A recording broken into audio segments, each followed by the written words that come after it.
Listo. Muy bien. Bueno, hoy en esta, si no estoy mal, penúltima sesión, la sesión 9, que he propuesto este título que coincide también con el título del libro del que les he compartido algunas secciones, que es el de Hermenéutica Nihilista Decolonial. Pues vamos a compartir, hacer algunas reflexiones respecto o basado de alguna manera en el libro, pero por supuesto yendo un poco más allá.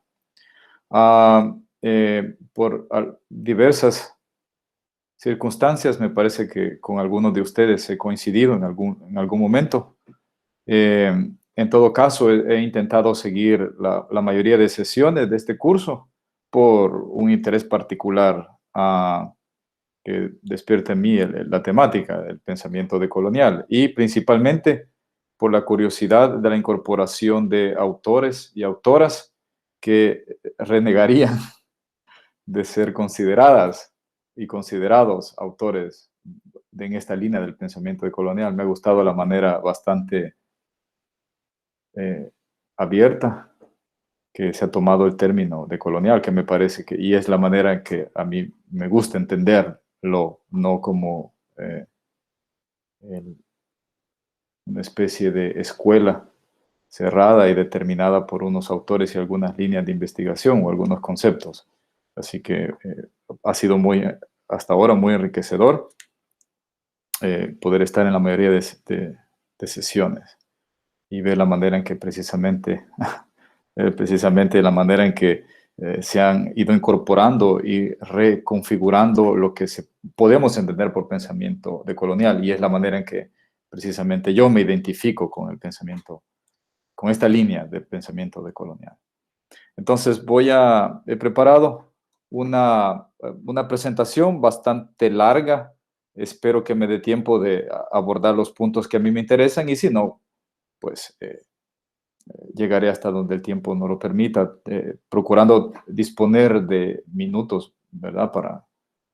De un buen tiempo, al menos una media hora, para la discusión y los comentarios. Entonces, voy a iniciar compartiendo con ustedes la presentación que tengo preparada para la sesión, y en caso de que sea posible encontrar cómo hacerlo. Aquí.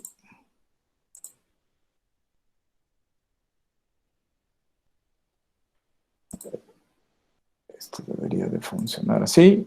Y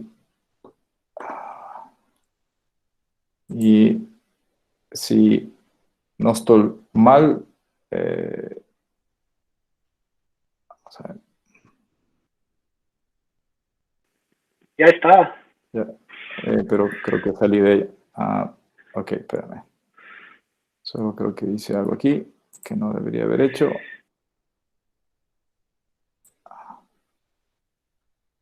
Voy a tener que salir nuevamente.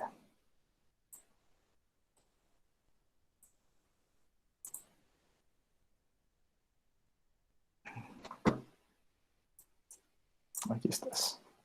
Muy bien, creo que ahí está, ¿no? Completa la presentación. Sí. Ok, excelente, muy bien, gracias.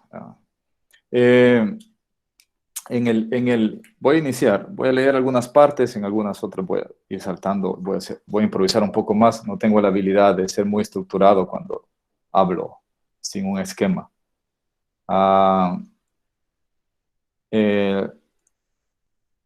En el prólogo al libro, bueno, antes de iniciar, perdón, quisiera agradecer a quienes me han autorizado el uso de algunas imágenes que están aquí.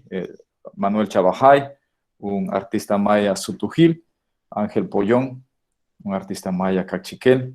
Las fotos que utilizo también cortesía de Latinoamérica Piensa, del periódico de Costa Rica, del Faro de El Salvador.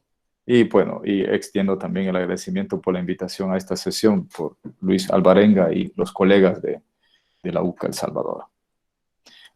Inicio. En el prólogo al libro Memoria, Tiempo y Sujeto del intelectual guatemalteco Sergio Tischler, el teórico del marxismo abierto John Holloway sintetiza la tónica contextual del primer lustro del siglo XXI en los siguientes términos. Y cito, la esperanza es la esperanza de construir otro futuro, no un paraíso en el cielo después de la muerte, sino un mundo de dignidad humana aquí en la tierra. Por muchos años esta esperanza revolucionaria se apoyaba en la idea de que la historia estaba de nuestro lado, que la trayectoria misma del capitalismo conduciría a su caída y a la creación de una clase cuya victoria final era inevitable. La confianza en la marcha de la historia está hecha añicos, derrotada junto con la constelación de la lucha revolucionaria de la cual era parte. La historia, ahora, parece ser una carretera que va directamente a la aniquilación de la humanidad. La historia parece decirnos que no hay esperanza, que no hay escape. Fin de la cita. Este diagnóstico estipula el declinar de una comprensión teleológica de la historia, en la cual la revolución ocupa un lugar necesario y de la cual la esperanza se alimenta. Esta esperanza parece estar sostenida por tal convicción teleológica, pero me pregunto, ¿es siquiera necesaria la esperanza cuando la revolución es teleológicamente inminente? Ineludiblemente, la esperanza apoyada en esta convicción termina sucumbiendo con el ocaso del historicismo teleológico. Esta esperanza historicista, sin embargo, y para nuestro bien, no es la única posible. Unas líneas más adelante, Holloway exorciza su aparente desesperanzado diagnóstico epocal, diciendo, cito, disparemos contra los relojes. Esto, como nos dice Benjamin, es el núcleo del cambio revolucionario. Disparemos contra los relojes, rompamos el tiempo, escapemos a la carretera de la historia, recuperemos nuestra memoria que es tan rica no solamente en sufrimiento, sino en luchas y en sueños irredentos de un futuro mejor. ¿Pero cómo? Fin de la cita. Esa es la pregunta que también nos inquieta. ¿Pero cómo? A diferencia de lo que propone Holloway, no pretendemos escapar de la historia, y menos por el acto de un sujeto capaz de desembarazarse a voluntad de su situación. ¿No había sido acaso esta pretensión de escapar también uno de los elementos característicos del historicismo teleológico? Pues no presuponía en algún momento haber escapado de la Edad Media. No pretendía en su versión materialista poder escapar del capitalismo hacia una especie de exterioridad o punto cero postcapitalista de la existencia. No pretendemos entonces disparar contra los relojes.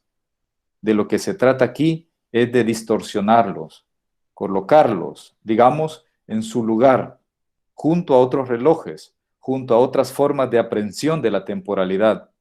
Y lo haremos con la finalidad, y ahí coincido con Holloway, cito, de abrir el camino hacia otro mundo. Fin de la cita. ¿Cómo? Nos parece que esta apertura la ofrece una ontología nihilista, la que también concuerda con el anuncio de un cierto final de la historia, pero la de la historia de los vencedores. De cualquier manera, en el imperativo, disparemos contra los relojes, resuena el eco del nihilismo nichano, el de la desvalorización de todos los valores y el de la muerte de Dios. Ahora bien, como nos recuerda Gianni Bátimo, al anuncio de la muerte de Dios le prosigue no la desesperanza, tampoco la nostalgia por un nuevo fundamento eterno y universal, sino la pluralización de lo existente, la afirmación de la pluralidad de horizontes de sentido. Por eso, como dice Nietzsche, Dios ha muerto, es hora de que vivan muchos dioses. A través de su obra, Estudio del fracaso medidos en tiempo y espacio, el artista maya cachiquel Ángel Pollón nos recuerda que en lugar de disparar contra los relojes, es posible distorsionarlos.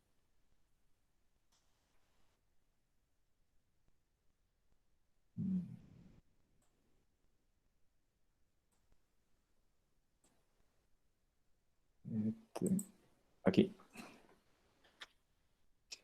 Me parece que estas imágenes o representaciones también nos hablan de este espíritu contemporáneo del ocaso de los ídolos y de la muerte de Dios anunciada por Nietzsche, y que precisamente la oportunidad para la pluralización de los puntos de referencia.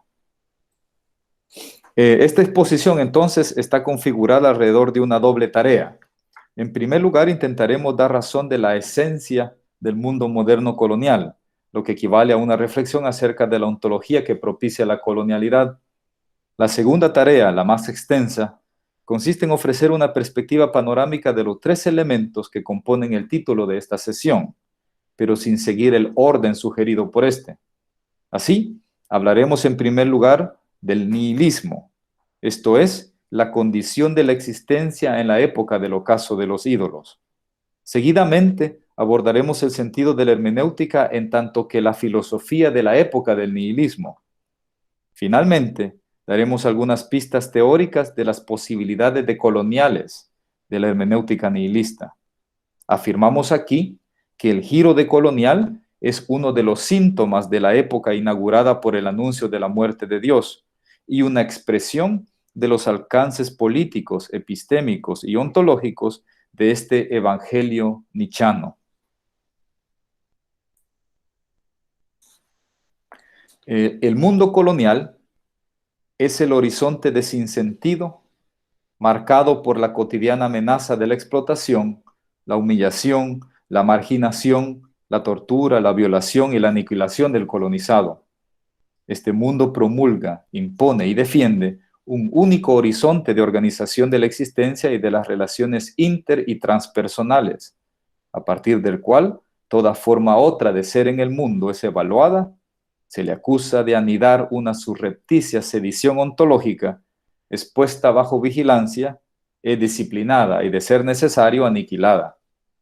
Este mundo produce, gestiona y defiende a través de una violencia necropolítica la homogeneidad de su horizonte ontológico existencial que avanza de manera explícita, en ocasiones de manera silenciosa, desde hace más de medio milenio. En carta a Hernán Cortés, con fecha 11 de abril de 1524, Pedro de Alvarado, en el contexto de la narración de las hazañas militares en tierra de Quetzaltenango, en el actual territorio guatemalteco, deja testimonio para la posteridad de la lógica colonial que legitima y justifica la tortura y el asesinato de los sediciosos. Y cito, y tienen la cita, pueden verla. Y viendo que con correrles la tierra y quemársela, y los podría traer al servicio de su majestad, determiné de quemar a los señores. Y como conocí de ellos tener tan mala voluntad al servicio de su majestad, y para el bien, sosiego de esta tierra, yo los quemé y mandé quemar la ciudad y poner por los cimientos. Fin de la cita. El mundo que recién se instaura requiere exclusivamente de súbditos al servicio de su majestad, desacatar la autorreferente voluntad imperial o rechazar la invitación generosa a ponerse al servicio del emperador a través de sus representantes locales, son razones suficientes para ser objeto de tortura y aniquilación. La finalidad de esta praxis criminal, como ven, es, dice, el bien y sosiego de esta tierra. En este mundo emergente queda condenada a la extinción no solo la vida de la alteridad, sino también los cimientos de sus configuraciones culturales, epistémicas, políticas, religiosas, etc. En este mundus infernalis emergente, incluso la tierra, la naturaleza, es sentenciada a perecer en la hoguera. La guerra entonces contra el colonizado es una guerra medioambiental. La obra esta que ven ahí, de Awan Milpa, del artista maya Sutujil Manuel Chabajay, da expresión a la actualidad de esta violencia radical contra las condiciones materiales de posibilidad de los pueblos originarios. Este mundo colonial, según el filósofo puertorriqueño Nelson Maldonado Torres, tiene por lo tanto la índole de una catástrofe metafísica, esto es, la imposición de un horizonte de significación y de praxis en donde algunos tienen el derecho a ser y otros son producidos como subseres o subotros, como dice Nelson Maldonado Torres. Esta catástrofe termina convertida en cotidianidad, en tanto que guerra perpetua, que arremente contra el cuerpo del colonizado, el negro, el indio, la mujer, el empobrecido, el homosexual, el transexual, etc., lo pone a disposición del capital o del colonizador o de los proyectos de extracción minera actualmente, de los imperios, del finquero, del moralista, etc., o como mercancía y herramienta para la producción de riqueza. En ocasiones lo convierte también en carne para la recreación lúdica y el estupro. Este mundo colonial, como recuerda Maldonado Torres, citando al fenomenólogo y psicoanalista Frantz Fanon, cito, no puede ser entendido sin la posibilidad de la tortura, la violación y la masacre. Fin de la cita. Esto, según el intelectual puertorriqueño, es consecuencia de lo que él llama el escepticismo misantrópico, es decir, la actitud característica de los vencedores en el mundo moderno colonial. A esto se suma, como dijimos, la producción de un entorno medioambiental o de una antiesfera, como hemos afirmado en una investigación que está en marcha, que convierte la existencia del colonizado en una experiencia infernal. ¿Cuál es entonces la índole de la colonialidad? En Outlines of 10 Theses on Coloniality and Decoloniality, Maldonado Torres elabora una especie de cartografía conceptual del giro decolonial. Las primeras 5 tesis ofrecen una introductoria exposición de la índole de la colonialidad. Esta, a diferencia del colonialismo, no hace referencia, como ustedes saben, a un acontecimiento histórico determinado y cerrado en el tiempo, sino a un modo de organizar la existencia. Dice Maldonado Torres, una organización lógica y una modalidad del saber, de poder y de ser, que por lo tanto pervive al colonialismo. Esta diferencia queda establecida en la segunda tesis, que es antecedida por la constatación en la primera tesis de que en el mundo contemporáneo cualquier afirmación acerca de la pervivencia del colonialismo y la descolonización, junto a sus implicaciones, es decir, la denuncia, los reclamos, la producción intelectual, el activismo o las movilizaciones, genera ansiedad y miedos entre los favorecidos por el orden de las cosas predominante, los vencedores, diría Walter Benjamin. Así, el que denuncia la colonización y practica la descolonización termina siendo considerado enemigo público y amenaza para el orden vigente. En otras palabras, y generalmente como reacción de los sectores intelectuales y académicos acomodados al orden imperante, cualquier afirmación de la cotidianidad del colonialismo es rechazada y tachada como anacronismo o capricho resentido.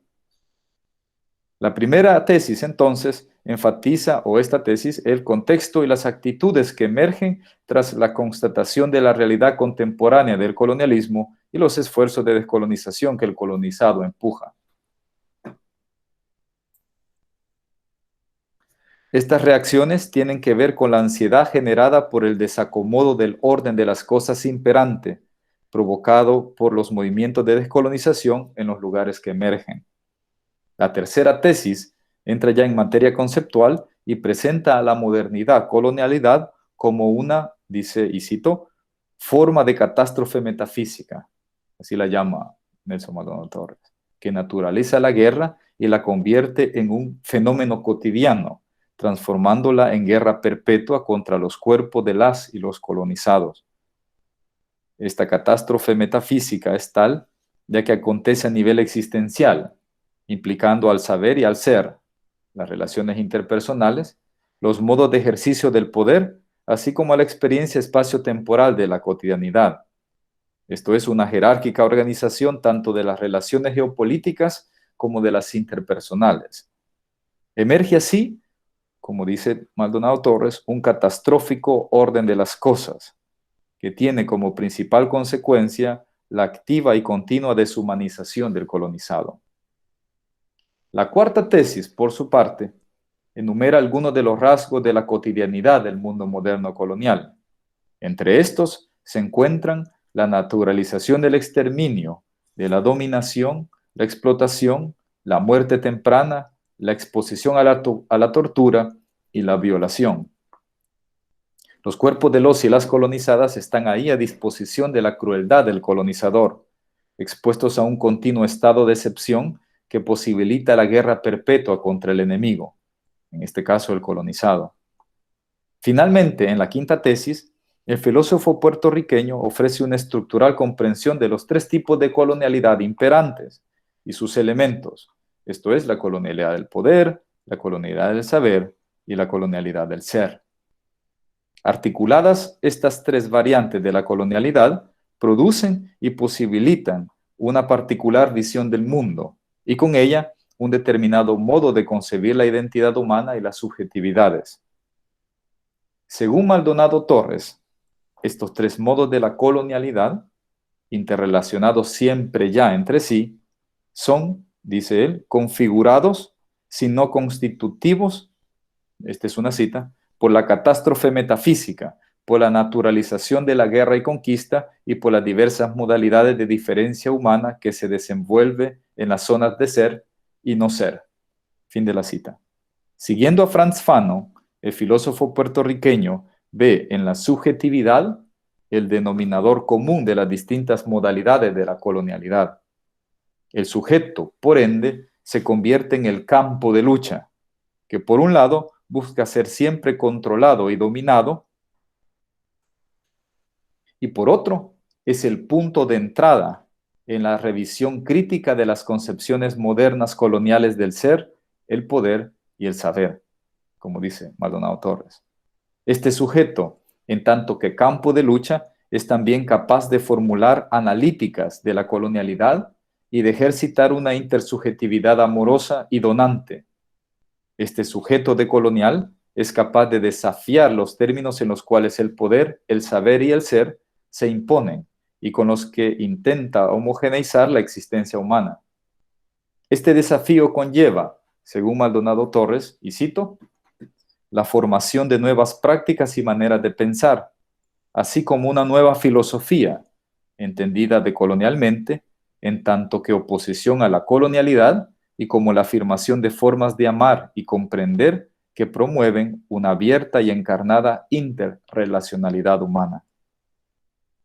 Sin separarnos del todo de la tonalidad de la exposición del filósofo puertorriqueño, proponemos, como una especie quizás de sexta tesis, que esta catástrofe es aclimatada principalmente en la tradición de pensamiento que obliga surrepticiamente a organizar la existencia, el poder y el saber a partir de la comprensión del ser como presencia. Se trata pues de la tradición metafísica. Si el filósofo puertorriqueño ofrece en su ensayo un diagnóstico de la índole del mundo colonial, principalmente en las primeras 5 tesis, buscamos aportar aquí a la comprensión de las raíces del pensamiento occidental que han posibilitado la emergencia de lo que Nelson Maldonado Torres llama el infierno del mundo colonial. Nuestro esfuerzo comparte la meta expuesta por el filósofo puertorriqueño al inicio de su ensayo, y cito, la meta es comprender mejor el nexo de conocimiento, poder y ser que sostiene una guerra sin fin sobre específicos cuerpos, culturas, conocimientos, la naturaleza y los pueblos. Para acercarnos a esta meta compartida, nuestra aproximación, y ahí creo yo que me desvío bastante de autores y la manera en que entienden algunos conceptos los autores del giro decolonial, ¿verdad? Entonces, mi propuesta en todo caso conjuga el pensamiento occidental, especialmente la tradición fenomenológica abierta por Martin Heidegger, que ha sido catalogada como hermenéutica, la articulación de las naciones analíticas que provienen del giro decolonial y de la filosofía intercultural, así como los aportes del pensamiento desarrollado por los académicos mayas, que aquí no lo he abordado, pero en otro de mis libros lo he hecho extensamente, y eso sí, la de los artistas mayas contemporáneos. Intentamos entonces dar razón de la ontología que funda, sostiene y propicia la colonialidad. Nuestra tesis, quizás un tanto oscura, y espero que debería quedar un poco más clara al final, nuestra tesis afirma que en la base de la experiencia del mundo colonial yace la comprensión del ser como presencia. Para ponerlo en términos heideggerianos, se desprende de aquí que la esencia de la colonialidad del ser tiene que ver con la comprensión del ser como pura presencia, que la esencia de la colonialidad del poder, por su parte, se manifiesta en tanto que Gestell, o en tanto que emplazamiento, imposición, e intentaré explicarlo en su momento, y que la esencia de la colonialidad del saber y el pensar consiste en la comprensión del pensar como representar. La articulación entonces de estos tres elementos debería o me permitiría dar razón de la esencia de la catástrofe metafísica que caracteriza al mundo moderno, colonial, y eso es lo que intentaré hacer ahora. Entonces, un poco más yendo al tema, y aquí sí voy a intentar improvisar un poco más la exposición. El primer punto, como ven, abordaría el tema del nihilismo como la época, es decir, como la condición dentro de la cual vivimos, ¿sí? Nuestra condición contemporánea es catalogada, o la propongo junto con Bátimo, de una condición nihilista, en dos sentidos: la época del nihilismo consumado y el nihilismo entendido como posibilidad. Luego hablaría de la hermenéutica en el sentido transmetódico de la hermenéutica, no como un método para interpretar la Biblia o los libros o hacer jurisprudencia, etc. Y al final intentaría vincular estos dos elementos anteriores con la idea, mi comprensión del giro decolonial. El nihilismo entonces como época, como una época, ¿verdad? En este sentido, y aquí sigo sobre todo a Bátimo en uno de sus, bueno, yendo un poco más allá, utilizándolo, yendo más allá, en el último, el más reciente de sus libros, traducido al español este año, que tiene por título Los alrededores del ser, o Alrededores del ser, nada más.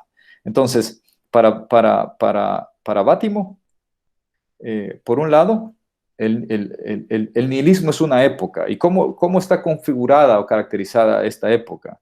Se trata entonces de la época en la que el mundo queda reducido al cálculo y la dominación técnica. Y con Heidegger, ¿verdad? Sabemos que esto para él es el momento de la plenificación de la metafísica y con su idea del ser como ente. Esto es, la idea de la filosofía tradicional que ha considerado como metafísica, que identificó el ser de todo, el fundamento del todo, como algo que puede ser representable, que puede ser asible, que puede ser, por lo tanto, también enseñable o comunicable, y sobre todo que puede ser impuesto. A la época entonces del triunfo de la comprensión del ser como ente, en esta época el fundamento entonces se da como un objeto dado, que es de una vez para siempre y es capaz, lo decía, de ser dominado y de ser organizado y de ser puesto al servicio por determinados individuos, grupos o instituciones. En este sentido, en esta idea de comprender el fundamento de las cosas como algo que yo puedo asir con el pensamiento o con la teoría, etc., la verdad la verdad es correcta representación. Y según Bátimo, creer que se tiene la verdad es siempre una pretensión de poder, porque precisamente busca y pretende garantizar la coexistencia pacífica. A esta época de la planificación de la metafísica es a lo que Nietzsche se refirió con la idea del nihilismo, y que Heidegger utiliza otro concepto, la idea del Gestell, ¿verdad? Como la esencia del mundo de la técnica, para precisamente hablar de la época de la reducción del mundo a su operación, lo que conlleva la exclusión de las memorias de lo que no es calculable o de lo que no es manipulable. Y entonces esta época de la manipulación, esta época de que creemos que podemos dar con el sentido último de la realidad y ponerla al servicio, ha generado al servicio de nuestros intereses o del grupo que ha logrado hacerlo, ha generado, por lo tanto, la manipulación calculadora. Lo que yo llamaría también es lo que ha hecho posible la fincalización de la existencia, y me parece también la patriarcalización. Entre las consecuencias psicopolíticas y ontológicas que tiene esta época está en que esta larga época de la metafísica, esta larga época de comprensión de que hay un fundamento que le da sentido a todo y que podemos, nuevamente, podemos hacernos de ese fundamento y ponerlo a nuestro servicio y organizar la realidad a partir de él, ha producido entonces un mundo de la administración jerárquica. En él, ¿verdad?, se justifica y legitima el rol y la posición privilegiada de los administradores. Esta es la clave y el peligro de comprender que existe algo así como un fundamento último, que quienes dan con él están de alguna manera obligados, como lo sabemos desde Platón, a entregárselos a los demás y si no lo quieren aceptar, imponérselos, precisamente en nombre de este fundamento de la realidad y en nombre de la verdad que proviene de este fundamento. Esto hace generar también un grupo de privilegiados, que son precisamente los que administran, tecnócratamente, digámoslo en estas palabras, en un sentido muy amplio de la palabra tecnócrata, que son entonces estos administradores los que mantienen en marcha este mundo operativo. El peligro y otra de las consecuencias entonces es que precisamente se da a la uniformización de los estilos de vida o de los modos de desocultamiento, como dice Heidegger. Esta metafísica entonces, como época de la organización totalitaria del mundo de la vida, ha tenido como culmen lo que los autores de la Escuela de Frankfurt llamaron en su momento la racionalidad instrumental, y que en el mundo colonial esta racionalidad instrumental tiene las características de ser una racionalidad genocida, ¿verdad?, capaz de asesinar en nombre de la verdad, en nombre del fundamento absoluto, en nombre del orden jerárquico y divino de la realidad. Y por lo tanto también, ¿verdad?, es la ocasión de la racionalidad colonial y colonizadora o civilizadora y, como dice Maldonado Torres, de una racionalidad misantrópica e indolente, capaz de subalterizar a los otros.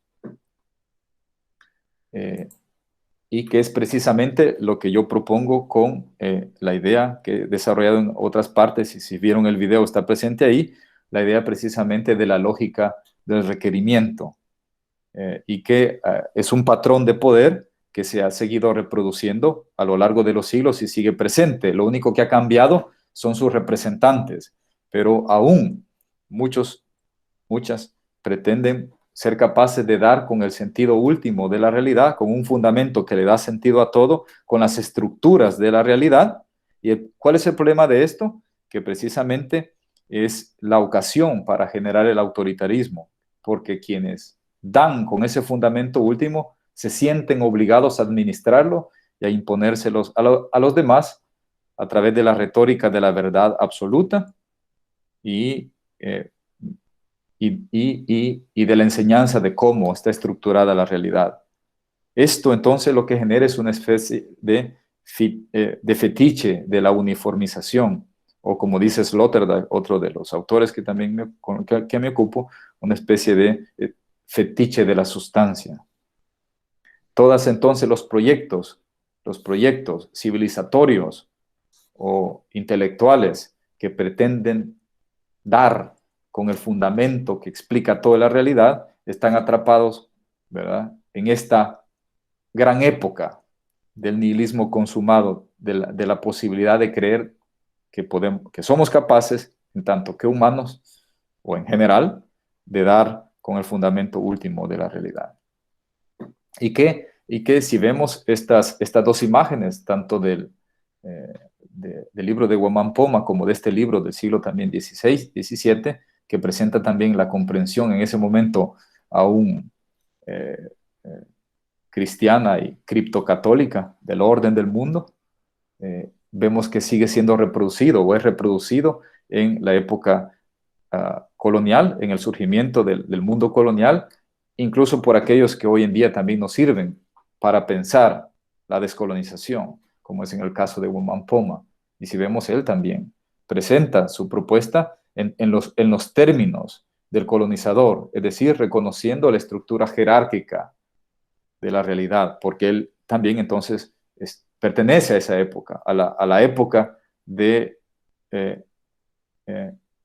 del ser como presencia, a la época de la pretensión de la existencia de un fundamento que organiza el todo de la realidad.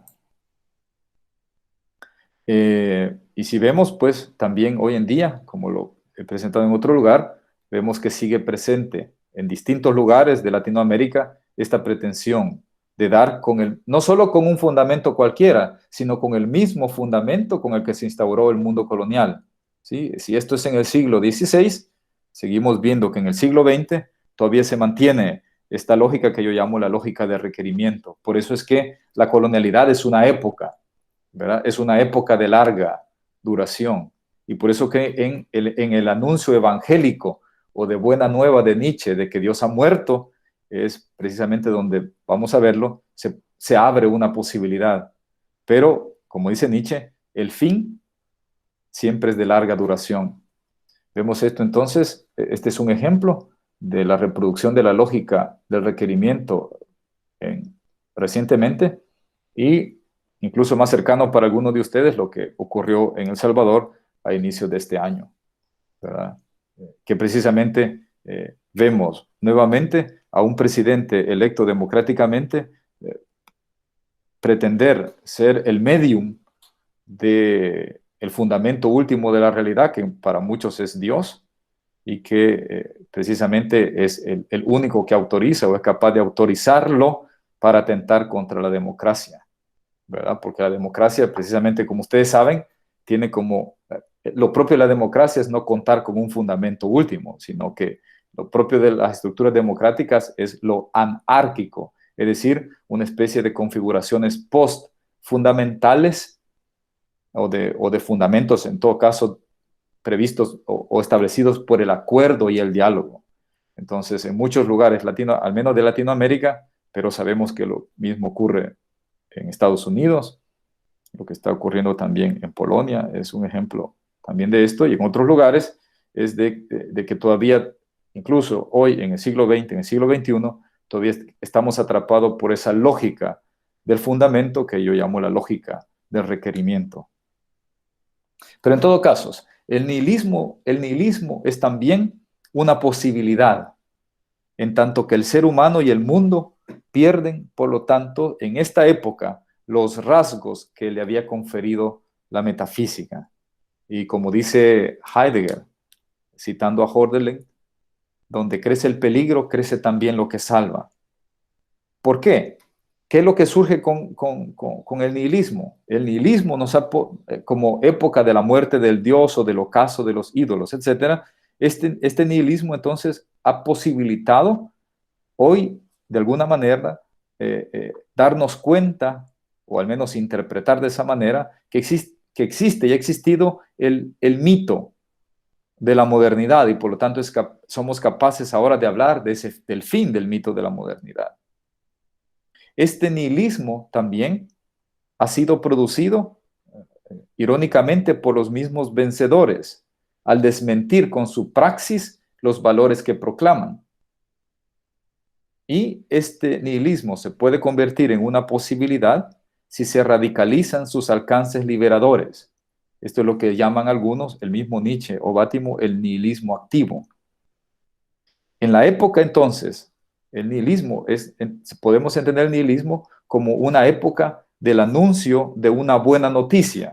Y la buena noticia, en el caso nietzscheano, es que Dios ha muerto, o el proyecto de valorización de los valores, o del ocaso de lo mismo, que el ocaso de los ídolos, que podría ser lo mismo que afirmar el ocaso de la idea del fundamento absoluto, la imposibilidad de dar con aquello que determina para siempre el sentido de la realidad.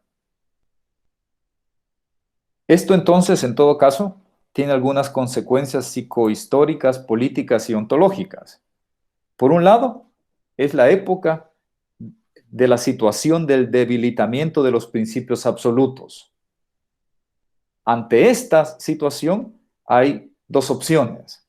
Una, la de la restauración conservadora, que pretende restaurar o dar con nuevos principios absolutos y que simplemente y que lo vemos aparecer en distintos lugares, que significaría la reproducción de la dominación y de un nuevo, pero al final el mismo orden de las cosas. O dos, la siguiente opción es mantener abierto el abismo insalvable del sentido completo de la realidad y por lo tanto poder afirmar que el sentido de la realidad está siempre en discusión. Por otro lado, esta época se nos presenta como una posibilidad en cuanto a debilitamiento del poder metafísico del ser, es decir, que cada vez es más frecuente la sospecha de que existe algo así como un fundamento último que le dé sentido a todo y que permita garantizar un determinado orden de las cosas. Esto tiene como consecuencia la pluralización de las referencias y de las diferencias. Recordemos, como afirma Nietzsche, Dios ha muerto, es el momento o es la hora de que vivan muchos dioses, es decir, de que aparezcan distintos puntos de referencia y que sea el momento de la apertura de la diferencia. Esta entonces es una época, podríamos catalogarla así, de una especie de Babel contemporánea, una época en donde los fundamentos se pluralizan. Y, esto también es importante, ya no solo aparecen las metafísicas de los vencedores, ¿verdad?, que quieren todavía restaurar o acallar el nihilismo como condición a partir de la referencia a un fundamento absoluto, universal, eterno, etcétera, o también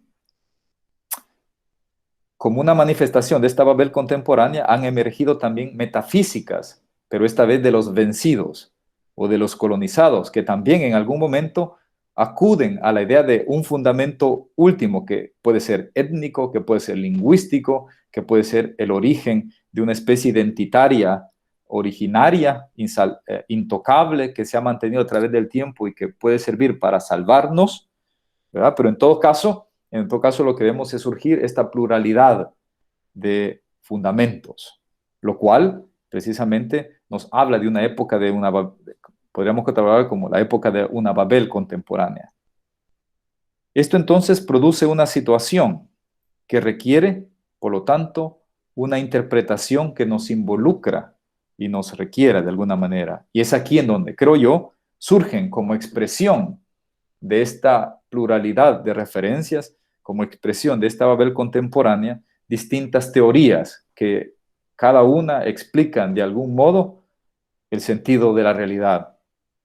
Por ejemplo, la hermenéutica, el giro decolonial, la filosofía y teología de la liberación, los feminismos, el pensamiento crítico, el mismo arte, etc. Todas estas tradiciones críticas son también una expresión, me parece, de las posibilidades de la época de la pluralidad, de las referencias, de la pluralidad de los fundamentos.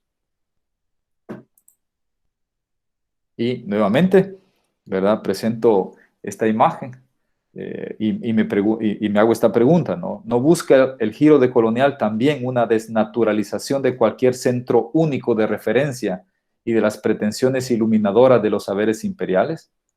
¿No consiste entonces el proyecto de la descolonización en inaugurar, como diría Sloterdijk, una época de progresivas descentralizaciones? Y es allí en donde, me parece, el giro decolonial pertenece a esta gran época y abreva de las oportunidades de esta época. Y las oportunidades precisamente es la pluralización de los marcos de referencia, la pluralización de los paradigmas de referencia. Ahora bien, en esta época es donde entonces toma sentido la hermenéutica, o al menos la propuesta también de Bátimo que yo comparto. Como esta vez entendida, lo dijimos, en un sentido transmetódico. Y el lema fundamental de la hermenéutica es que no existen hechos, solo interpretaciones o interpretación, y que esta afirmación es también una interpretación. En eso consiste el elemento nihilista de la hermenéutica, que a mí me parece tiene posibilidades de coloniales. ¿Por qué este sentido? Si no fuera radicalmente nihilista, no agregaría esta segunda oración. Si solo nos quedáramos con que no existen hechos, solo interpretaciones, esta afirmación al menos tendría pretensión de verdad absoluta, ¿sí? Que es precisamente la lógica dudosa y metafísica de los ateísmos, como la pretensión de la posibilidad de negar la existencia de Dios como un dato. Entonces, lo propio del nihilismo de Nietzsche, que precisamente adelanta una especie de distorsión, una especie de debilitamiento de la tradición metafísica, es cuando aparece esta segunda afirmación. Si bien si es cierto que no existen hechos, solo interpretaciones, también esta afirmación es una interpretación. Se trata entonces la hermenéutica de una especie de ontología de la actualidad. Por lo tanto, la hermenéutica es la filosofía de la época del nihilismo consumado y se trata también de la filosofía del mundo histórico contemporáneo en la que el mundo se disuelve efectivamente y entra cada vez más completamente en el juego de las interpretaciones. Es aquí entonces en donde aparece el momento contemporáneo de la historia de los conflictos de las interpretaciones.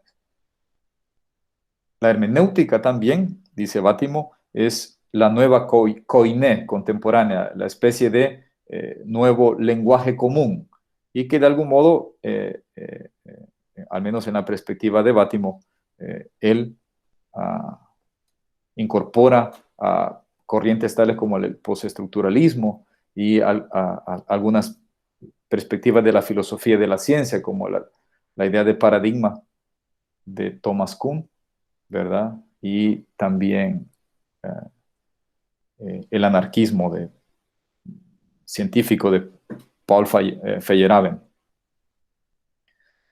La hermenéutica entonces también tenía un proyecto, y el proyecto es la transformación hermenéutica del mundo verdadero. Precisamente se apunta a esta transformación del mundo a través de la interpretación, aludiendo que todas las pretensiones de verdad absoluta, esconden de alguna manera pretensiones de poder. La hermenéutica entiende, por lo tanto, la verdad como producción intersubjetiva, supeditada a criterios históricos finitos que tienen sentido para una comunidad en un momento histórico determinado, en circunstancias específicas, y que por lo tanto propone la comprensión de la verdad, no como adecuación o no como verdadera representación, sino la verdad como desocultamiento.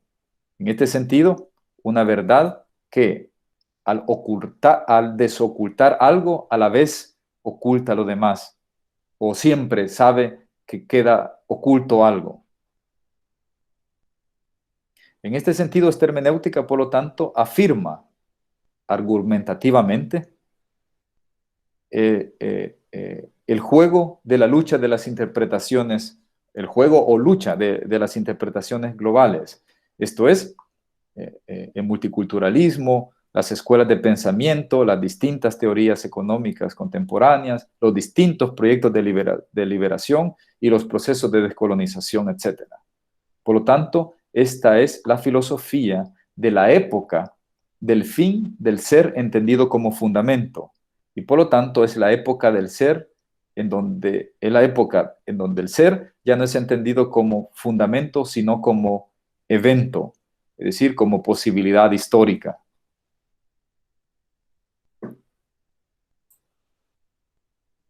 La hermenéutica, teniendo en cuenta lo anterior, demuestra una vocación nihilista o, como dice Bátimo en su última publicación, una vocación terrorista.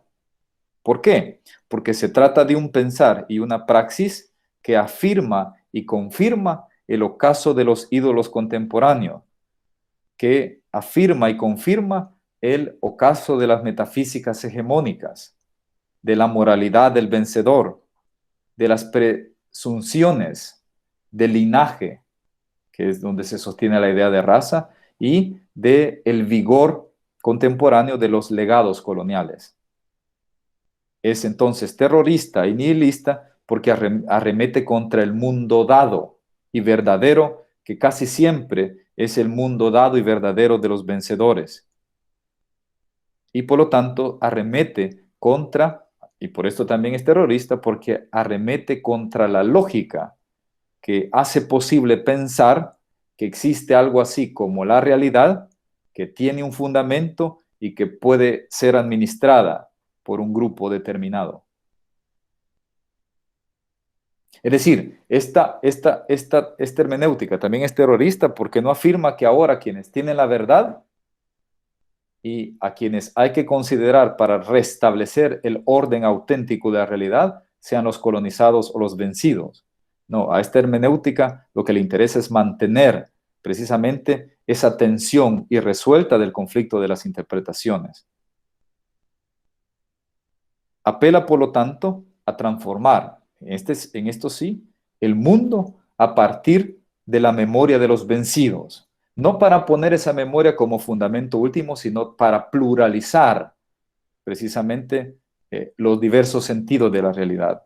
Y por eso se acude a las memorias que no han tenido la posibilidad de convertirse en mundo o han sido destruidos como mundo. Entonces, dice también en este sentido Bátimo, la hermenéutica tiene la posibilidad de abrir el futuro, pero principalmente de abrir la memoria del pasado.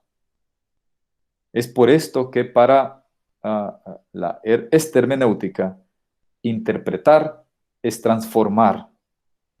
Por eso, y cito a Bátimo, hasta ahora los filósofos han creído estar solamente interpretando el mundo, cuando en verdad lo estaban transformando. Fin de la cita. La hermenéutica, por lo tanto, tiene un proyecto, ¿verdad? Y si vemos precisamente esta acción, este performance de no el derribo, no la destrucción de esa imagen, sino de la distorsión de la misma, precisamente para mantener la memoria o abrir la memoria de que esa imagen no representa absolutamente algo totalmente verdadero y para siempre, este acto terrorista o nihilista es precisamente un acto de distorsión o un acto hermenéutico, en donde aparece precisamente las posibilidades de coloniales o en general, al menos liberadoras, de esta época y en este caso también de la hermenéutica. La hermenéutica entonces también tiene un proyecto. Se trata de del proyecto como una especie de filosofía de la historia que busca captar argumentativa e interpretativamente un hilo conductor de la experiencia histórica contemporánea y la pasada. Por lo tanto, se trata, dice Bátimo, de una filosofía de la praxis, en tanto dislocación y en tanto que debilitamiento del fundamentalismo colonizador. Y aquí viene algo que puede también permitir distintas malinterpretaciones.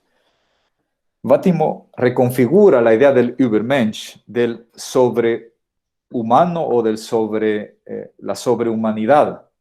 Y, ¿verdad? Aparte de la caricatura que hizo o que se hizo en los años 30 y 40 del siglo XX, de este término de Nietzsche, el Übermensch, Bátimo ve que el ultrahumano o la sobrehumanidad es o queda identificada como los individuos o las comunidades que aceptan la situación del nihilismo y radicalizan las distorsiones que propicia. Y de esta manera entonces recalcan la apertura, el asomo al abismo del mundo de los vencedores. Por otro lado, este Übermensch, estos individuos y estas comunidades son tales en cuanto que establecen y se saben que la verdad, el sentido de la realidad, las organizaciones, el Estado, etcétera, depende de criterios contingentes que son históricos y que son pragmáticos y que provienen también de la conversación y el diálogo. Dice también que Übermenschen, esta sobrehumanidad, es aquella capaz de tolerar de buen grado esta situación de la multiplicación de los fundamentos y por lo tanto de la imposibilidad de la referencia de un único fundamento. Además, estos no sucumbirían a la tentación de instaurar otro ídolo como el único, que es a lo que tienen las restauraciones conservadoras. Por lo tanto, estos se despiden del ser como fundamento y dan la bienvenida hermenéutica al ser como acontecer o en tanto que evento, es decir, a las posibilidades del diálogo, a las posibilidades de la finitud, a la posibilidad de la configuración dialéctica de lo existente y a la dinamicidad e inquietud del orden de las cosas. Es decir, buscan hacer un nuevo orden que no tiene los rasgos de pretender ser eterno, universal y para todos, sino un orden en situación, un orden finito, un orden para mientras. Los modos de expresión, entonces, de este o de estos Übermenschen son el conflicto y entre ellos, por ejemplo, las obras de arte, la fundación de un orden político distinto, como vemos en distintos lugares o hemos visto esta semana, de lo que ha ocurrido en Bolivia, o la revolución, o como vimos, la distorsión también celebrativa y lúdica de la protesta. Y esta imagen también del registro de la obra de este artista maya cachiquel, Ángel Pollón, precisamente es uno de esos modos de expresión nihilista, o si ustedes quieran, hermenéutico, de la descolonización, en donde precisamente de buen humor se denuncia y se devuelve la silla del poder al lugar de proveniencia. Aquí hay un gesto nihilista de la distorsión del mundo verdadero, de la posibilidad de reírse y de jugar con la seriedad del orden de las cosas, del orden propuestos por los vencedores. Ahora bien, entonces, esta hermenéutica propone también un fundamento contingente. ¿En qué sentido? Este fundamento contingente, en todo caso, está sostenido por la memoria del sufrimiento de los vencidos, es decir, el sufrimiento propio y de los otros. Eso es lo que motiva a la transformación del mundo y ese es el criterio también, un criterio histórico, finito, contingente y local también de verdad y criterio para la organización también de instituciones y de movilización para la lucha o para la protesta o para la fiesta también. Este fundamento contingente entonces apunta a la necesidad de inmersión en la tradición que produce mundo, funda y abre el mundo.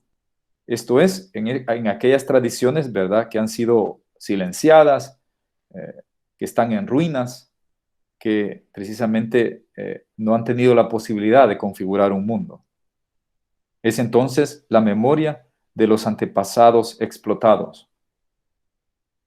Esto, por lo tanto, permitiría una especie de apertura ontológica, en el sentido de que llega el momento de considerar aquello que no es calculable y, por lo tanto, el momento de, alguna manera, abandonar el fetiche de la sustancia, el fetiche del fundamento, el fetiche de la verdad absoluta, el fetiche del orden universal y eterno de la realidad. Y Bátimo también apunta en este sentido a una especie de el cómo podría ser también una especie de criterio o fundamento contingente. Y él habla del principio histórico, en el caso del mundo occidental, de este principio de la caridad o del amor, ¿verdad? Que es un criterio ético-político débil, contingente y muy distinto a cualquier pretensión de verdad que ha sido hasta hoy en día la tónica, sobre todo de la mayoría de creyentes, que ponen más énfasis en lo verdadero que en la caridad y el amor. Y el amor, ¿verdad?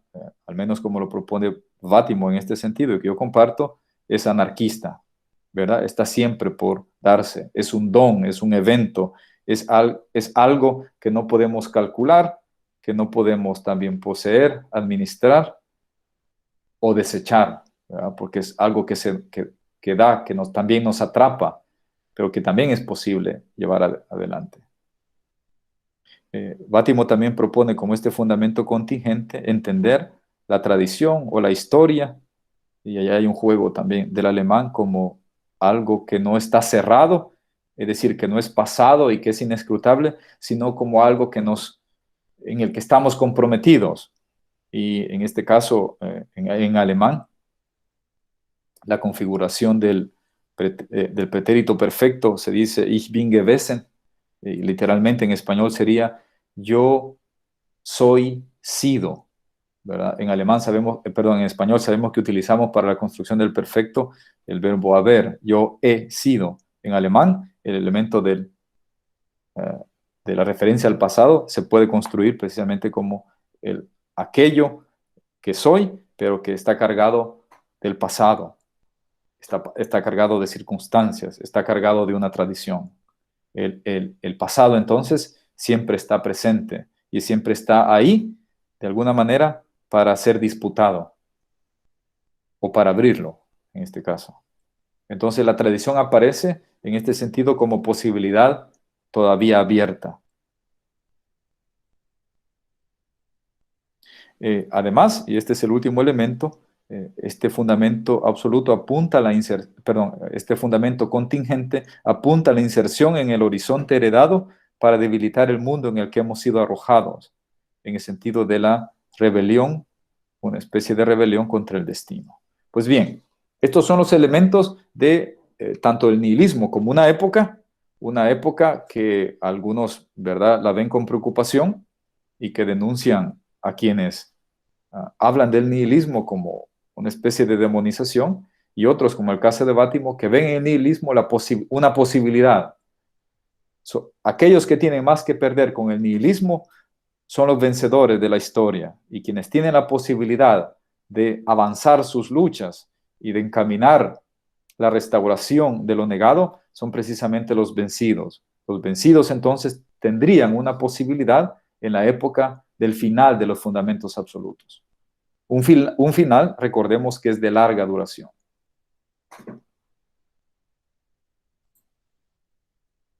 Entonces, para ir concluyendo con esta primera gran parte de exposición, ¿qué es entonces esto del giro decolonial? Que a mí me gusta pensarlo como una especie de giro nihilista decolonial. Entonces, considero que el giro decolonial se da y ha tenido una posibilidad precisamente porque estamos en la época del nihilismo consumado, en la época del ocaso de los ídolos, y por eso es posible que otras narrativas emergen y estamos también dispuestos a escuchar otro tipo de argumentaciones, y hay la posibilidad incluso institucional de la apertura de otro tipo de discursividades.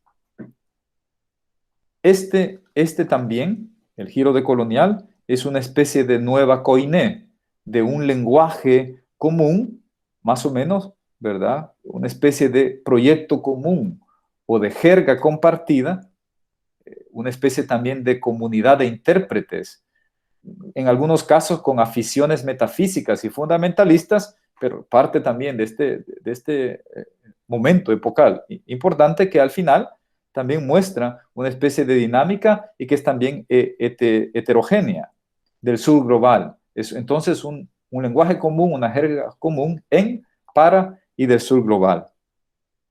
Y a mí me parece, y por eso lo decía al inicio, me parece que este curso entiende al giro decolonial más que como una corriente homogénea con determinados autores, lo entiende más bien como una especie de nueva koiné, de especie de una jerga común y donde se pueden identificar autores que ellos mismos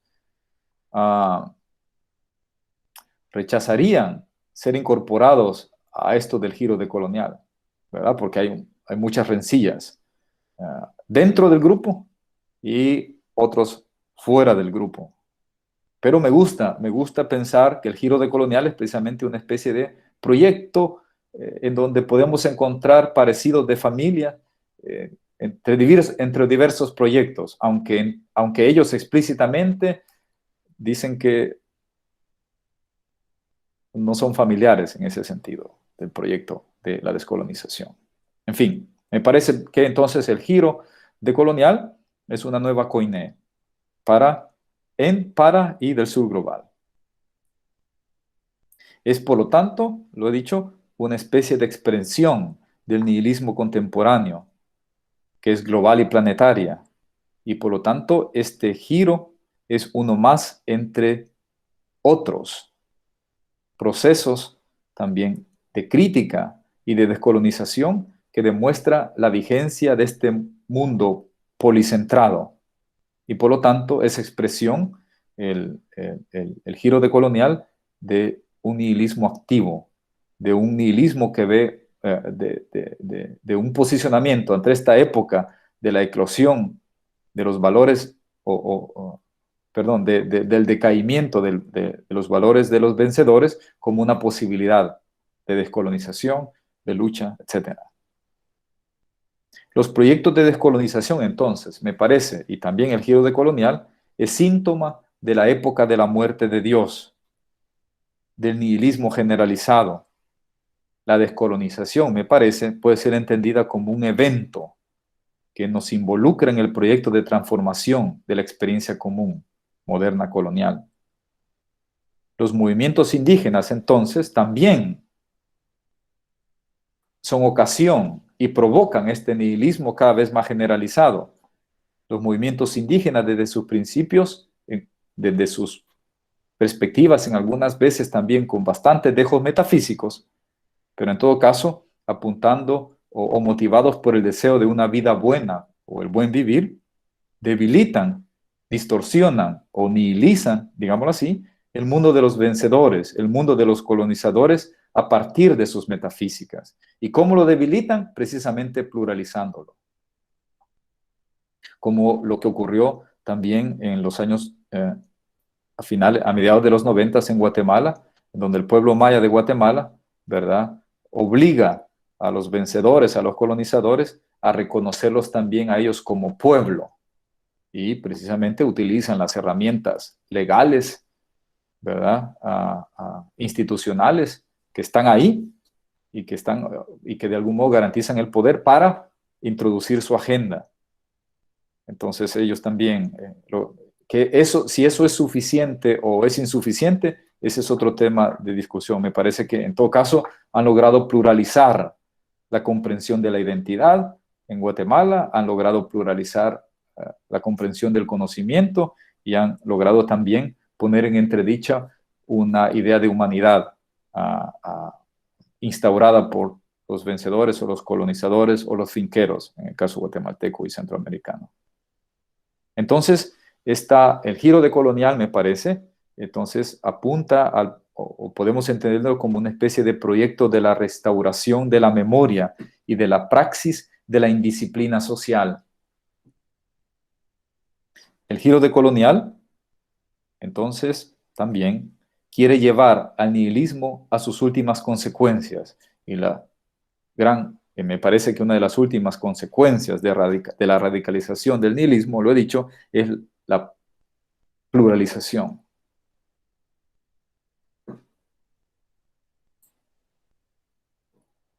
Me parece, y es por esto que yo entiendo el proyecto del giro decolonial y de la colonización como y solo así como precisamente el proyecto que está en contra de la modernidad-colonialidad, es decir, que está en contra de la metafísica, que va en contra y lucha contra una especie de monopolio del sentido de la realidad, que lucha y debilita las pretensiones de dar con el fundamento inconcuso, absoluto, que le da sentido a todo, ¿verdad?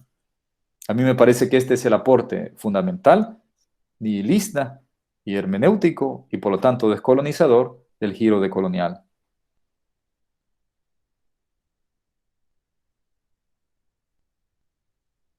Y lo hace precisamente, ¿verdad? Digámoslo así, desocultando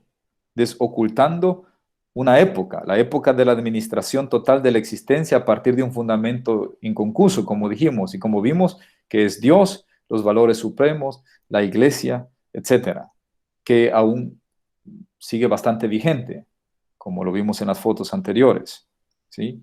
Al que todavía se apela para negarles precisamente el acceso a derechos reproductivos a las mujeres, a las posibilidades también de institucionalización o legalización de la convivencia de distintas expresiones de la conformación de familias, etc.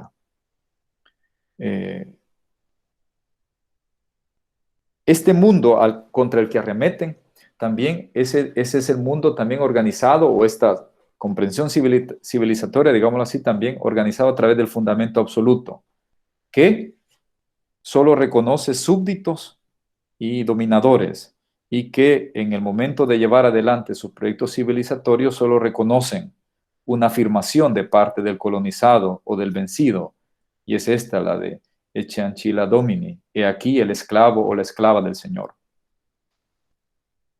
La colonialidad, por lo tanto, me parece, y es la forma en como yo lo entiendo, es el lado olvidado por la analítica heideggeriana del Gestell, que tiene razón, ¿verdad? Que es el Gestell, ¿verdad? Tiene este elemento también de imposición, de la comprensión de la realidad como algo ahí para el uso, pero también de la obligación de los individuos de entender la realidad como algo al servicio de ellos, y la comprensión del sujeto precisamente como ese que tiene que hacer uso de los bienes que están ahí a disposición. En todo caso, aunque compartimos eso que es aplicable a la época de la técnica moderna, también me parece que se puede completar el análisis del Gestell de Heidegger a través de una analítica del lado oscuro, del lado olvidado de la Gestell, que se produce en la periferia, y es lo que llamamos colonialidad. La colonialidad, por lo tanto, es la puesta en obra del mundo del cálculo y la manipulación, pero en los espacios coloniales desde el siglo XVI, con ciertas características que no tiene el Gestell moderno en Europa. Y estas son, por ejemplo, lo que Nelson Maldonado Torres llama el escepticismo misantrópico maniqueo.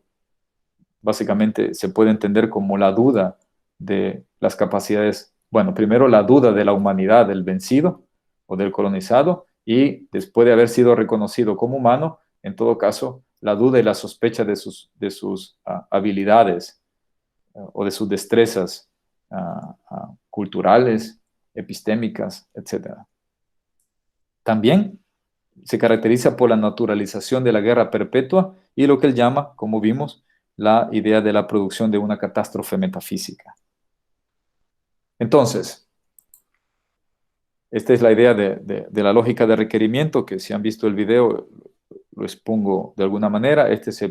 Me parece, si no estoy mal, puede ser que esté equivocado, al menos es lo que yo sé, una de las primeras referencias de la puesta en marcha del requerimiento por parte de los colonizadores en el siglo XVI.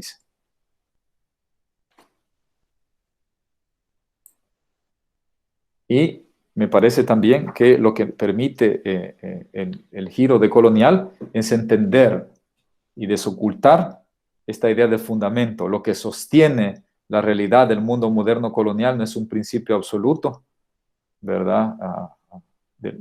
O el filósofo y sus administradores que dan con él para cargar y hacerse responsable del mundo, sino que precisamente la base de este mundo moderno colonial ha sido la explotación, el racismo, la discriminación, la violación, el exterminio, etcétera, de los y las colonizadas.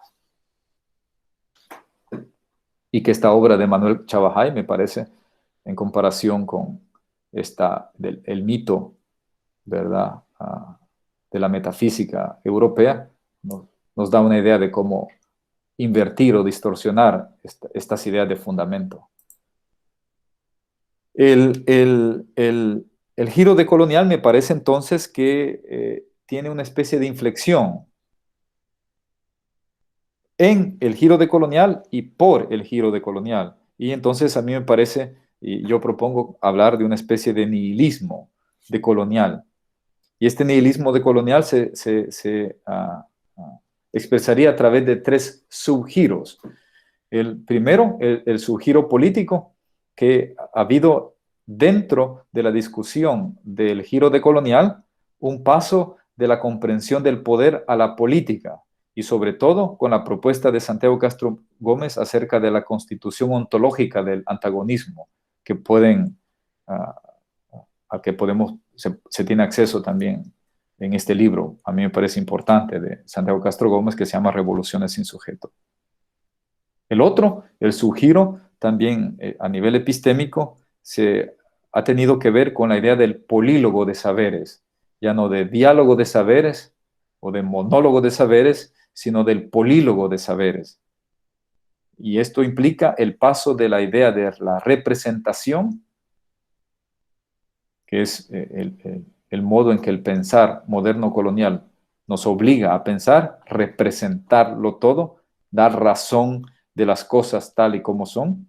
Entonces el paso de la representación a la interpretación del mundo, es decir, el paso de las descripciones del mundo tal como es, o con la pretensión de dar con él tal como es, a las descripciones hermenéuticas, que tienen que ver de alguna manera con una especie de celebración del conflicto de las interpretaciones.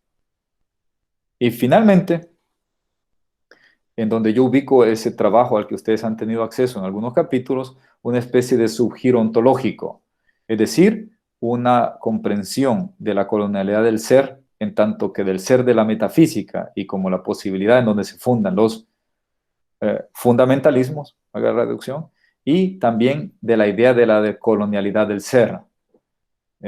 Y esta decolonialidad del ser me parece que tiene una oportunidad si entendemos el ser en tanto que acontecer, en tanto que acaecimiento, en tanto que apertura de la realidad y no en la búsqueda de fundamentos de la realidad, que nos permitiría hablar y configurar una especie de ontología hermenéutica nihilista y decolonial. El nihilismo decolonial, entonces, aparece porque hace ver o nos hace comprender fundamentalmente que el mundo verdadero, el mundo colonial, patriarcal, el mundo del finquero, etcétera, ya no es capaz de imponer o es incapaz de imponer sin más su horizonte de significación. Y esto después de 500 años de hegemonía y dominación. Por eso que me parece que lo decolonial tiene este elemento nihilista, porque debilita el mundo verdadero, que siempre es del colonizador, o generalmente es del colonizador. Además, apunta a este nihilismo decolonial a la incapacidad del mundo moderno colonial de cerrar el abismo ontológico sobre el que se vuelve posible desajustar la realidad, la verdad, la moral o los valores, siempre del colonizador. Por eso me parece que el proyecto decolonial tiene este cariz nihilista, porque busca también la restauración de la memoria del sufrimiento de los vencidos, de los sin parte, como dice Rancière, y por lo tanto una restauración de la memoria que no ha tenido lugar, la memoria de los vencidos, la memoria de los colonizados. ¿Y para qué? Precisamente se recoge la memoria no como un dato y para restaurar la verdadera identidad o el verdadero orden del mundo, sino precisamente para motivar la descolonización. Este nihilismo también del giro decolonial es el que permite hacer posible algo así como la revolución o la descolonización, entendida como la apertura de la posibilidad histórica.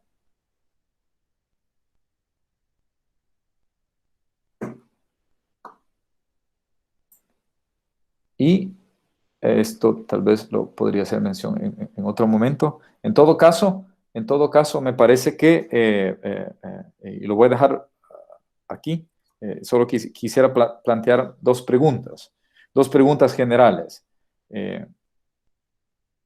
Si el giro decolonial, entonces, busca debilitar el mundo o distorsionar el mundo verdadero del colonizador o de los vencedores, entonces la pregunta es si somos decoloniales cuando pretendemos dar con otro referente absoluto de humanidad o con otro referente absoluto que nos dé sentido de la realidad. Esa es una primera pregunta para los que nos interesa el giro decolonial. ¿Buscamos en la descolonización dar con el mundo verdadero descolonial? Esa es una pregunta. Y si esto no significaría quedar atrapados también en la lógica de la metafísica, que es la lógica, o la lógica de requerimiento, que es la lógica del vencedor y del colonizador.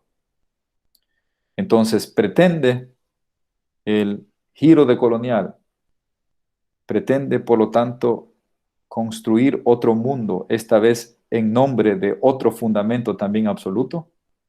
Y esas son las preguntas de las que no tengo respuesta, pero que al menos me sospecho que es uno de los peligros y de las tentaciones también en las que podría quedar atrapado o las que podría hacer resbalar el proyecto del giro decolonial. Muy bien. Dejo aquí entonces, por el momento, mi exposición y para que